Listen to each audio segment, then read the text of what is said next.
បារាំងជាប្រទេសដៃគូជាប្រទេសមិត្តយ៉ាងណាក៏ដោយសម្ដេចធិបតី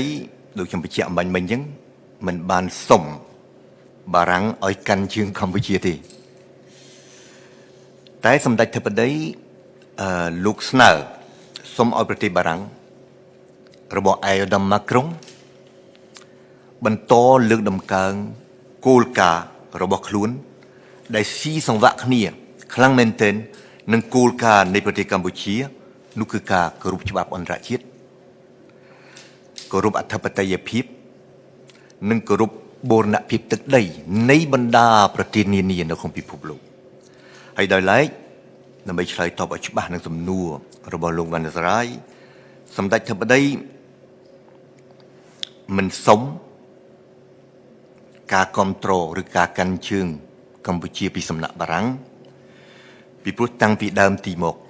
ទាំងអស់គ្នាដឹងហើយមានរួចស្រេចទៅហើយអន្តរាគមន៍របស់អាមេរិករបស់ចិននិងយន្តការរបស់អាស៊ានហើយយន្តការរបស់អាស៊ានអន្តរាគមន៍របស់ចិននិងរបស់អាមេរិកថែមទាំងជួយកសាងបាននៅបទឈប់បាញ់2លើកទី1នៅខែកក្កដា2025លើកទី2នៅខែធ្នូ2025បាទសូមអរគុណ